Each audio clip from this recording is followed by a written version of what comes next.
para você, ouvinte, sintonizado aqui na Alternativa FM. Nós estamos iniciando a primeira edição do programa do Direito Previdenciário, com a participação da doutora Valéria Souza. Doutora, uma boa tarde, seja muito bem-vinda aqui na Alternativa. Oi, Paulo, boa tarde. Muito obrigada pelo convite. A doutora Valéria vai estar sempre com a gente às quintas-feiras, às 13 horas, para tirar dúvidas suas, ouvinte, que precisa obter mais informações sobre o direito previdenciário. E eu já começo perguntando para a doutora. Doutora, o nosso tema hoje é o BPC-LOAS. Esse benefício, ele é diferente da aposentadoria normal e como configura o BPC? Paulo, primeiramente, eu já agradeci, mas eu gostaria de falar que é muito importante conversarmos sobre o direito previdenciário. Muitas pessoas elas perdem seus direitos justamente por falta de conhecimento. Então, quem estiver com a gente agora vai ter oportunidade de ficar por dentro das atualizações do direito previdenciário e desse tema do BPC que é muito importante. O BPC ele é um benefício de prestação continuada. Ele é diferente da aposentadoria porque o BPC ele não exige uma contribuição. Então, aquelas pessoas que nunca contribuíram, que nunca fizeram recolhimentos para o INSS, podem ter acesso a um salário mínimo, desde que comprovados os requisitos. Certo. Para você ouvinte sintonizado aqui na Alternativa, eu estou conversando com a doutora Valéria Souza. A doutora Valéria tem muitos vídeos no YouTube, você pode acessar, inclusive, o canal da doutora no YouTube é Valéria Souza, Souza com Z, tá bom? Então acesse o canal e confira os vários vídeos que a doutora tem postado por lá. E atualmente, doutora, quem tem direito ao BPC? Olha, o BPC é para pessoas com deficiência e idosos com 65 anos ou mais. Então, nós temos duas possibilidades. Aquelas pessoas que já alcançaram a idade, e é bom a gente abrir um parênteses aqui para falar sobre os idosos. Muitas vezes, esses idosos com 65 anos chegam no escritório querendo a aposentadoria. E quando a gente vai olhar o extrato de contribuições, a gente percebe que ele não tem direito para se aposentar. E aí a gente vai para essa segunda análise. Será que ele pode receber o BPC? E aí a gente vai identificar os requisitos. Para ele receber o BPC, ele precisa ser de baixa renda, receber até um quarto do salário mínimo. É a renda per capita que o INSS chama, que é uma renda de até R$ 359 por pessoa, dentro daquele núcleo familiar. E nós também temos o BPC para o deficiente, que são pessoas que têm deficiências ou doenças que o incapacitem por longos períodos. Esse longo período é de 2 anos para cima, tá? Então não adianta, eu fiz algumas pessoas falam, eu fiz uma cirurgia de coluna. Será que eu tenho direito a receber o BPC?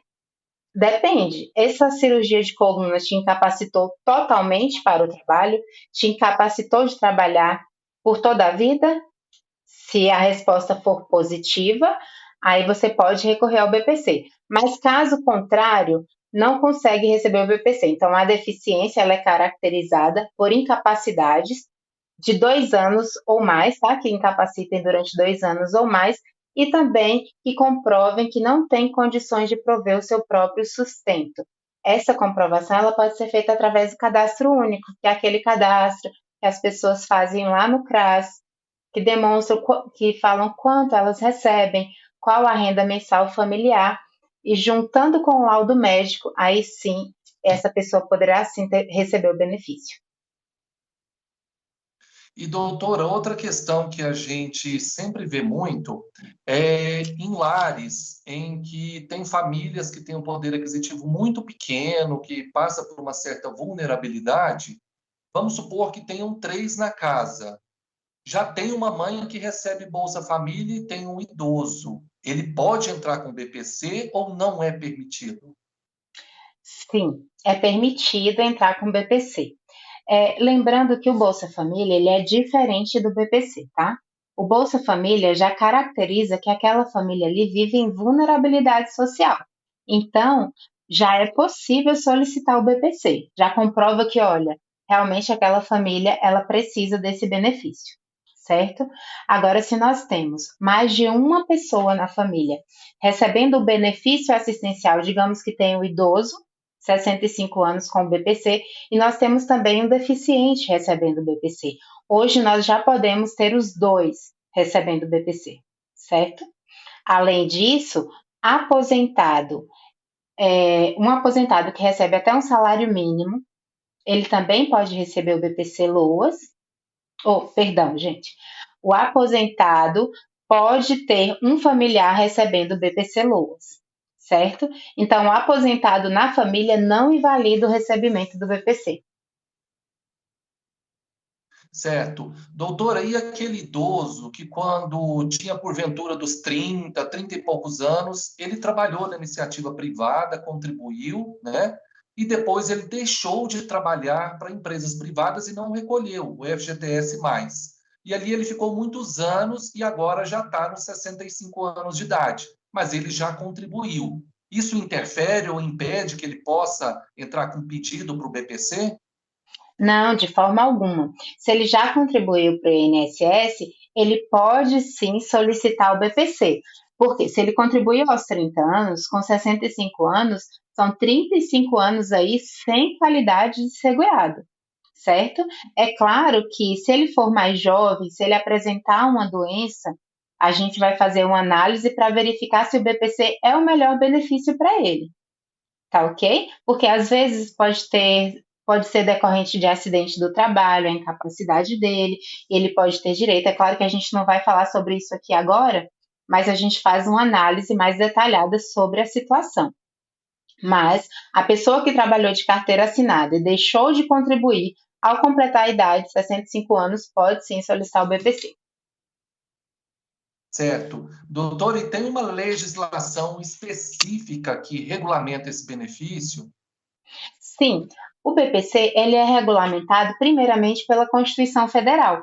Então, quando a gente fala de benefício assistencial, a gente está falando de um direito da pessoa humana, certo? Então, se a gente vai lá na Constituição Federal, a gente vai verificar que existe um artigo específico tratando sobre esse benefício, bem como a lei dos deficientes, a lei que trata dos benefícios assistenciais, que é a 8.213, o LOAS, que é a Lei Orgânica da Assistência Social, a gente fala BPC LOAS, mas o LOAS é a lei, não é o benefício em si, tá? Então, a lei principal é a lei, é o LOAS mesmo, né? A lei da. Perdão, Paulo, acabou fugindo aqui o nome da lei, mas a Lei Orgânica da Assistência Social. Fugiu aqui a palavra. Não, tudo bem. A gente depois faz a edição, doutora. Tá bom. E eu estou conversando com a doutora Valéria Souza, que é especialista na área previdenciária, e nós estamos abordando os benefícios do BPC e do LOAS também. E, doutora, eu queria perguntar também para a senhora, que é uma dúvida recorrente dos ouvintes, é a questão do auxílio para deficiente.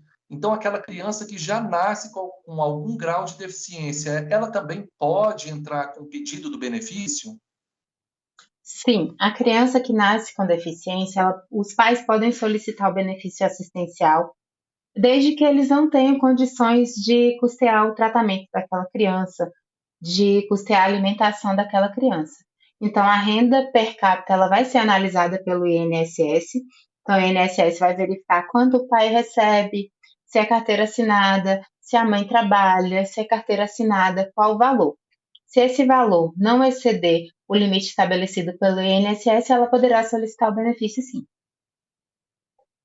E só lembrando que o benefício ele pode ser pedido desde que não ultrapasse a renda de R$ 349 por 300, pessoa na família. isso, R$ 359. Essa renda per capita, ela é dividida pelas pessoas que moram naquele núcleo familiar, certo? Na mesma residência. Só que isso é importante falar também que muitas pessoas solicitam benefício diretamente no INSS ou no CRAS e o benefício é indeferido, porque a renda familiar ultrapassou um pouco, ou já tinha uma renda familiar ali de um salário. Isso não vai impedir que ela ingresse novamente, judicialmente, solicitando esse benefício, porque ela pode comprovar que o gasto que ela tem com aquele familiar excede a renda que ela possui. E, doutora, é necessário estar cadastrado no CadÚnico para poder entrar com o pedido do benefício? Sim, o BPC Loas é um dos requisitos, né, para solicitar o BPC Loas, o cadastro no cadastro único, que seja feito esse cadastro e que ele esteja atualizado, porque algumas pessoas fazem o cadastro e esquecem ao longo do tempo que ele precisa ser atualizado bienalmente, né? Então, de 2 em 2 anos. Doutora, e via de regra, em linhas gerais, quais são os documentos necessários para dar entrada no pedido do benefício? Bom, falando sobre o idoso, é necessário que ele comprove que completou os 65 anos, comprovante de residência e o cadastro único, informando quantas pessoas moram naquela residência e a renda de cada um, certo? Para o deficiente, a gente tem o. É necessário que ele tenha laudos médicos atualizados. Lembrando que para o idoso a gente vai solicitar, se ele cumprir os requisitos, o INSS libera esse benefício, tá? E aí, caso seja indeferido, ainda há a possibilidade de judicializar. No caso do deficiente, ele vai passar por uma perícia social e por uma perícia médica. A perícia social para comprovar a vulnerabilidade e a perícia médica para comprovar a incapacidade. Certo. E outra questão também, doutora Valéria, é com relação às pessoas em situação de rua. Elas têm direito ao BPC? Elas também têm direito ao BPC.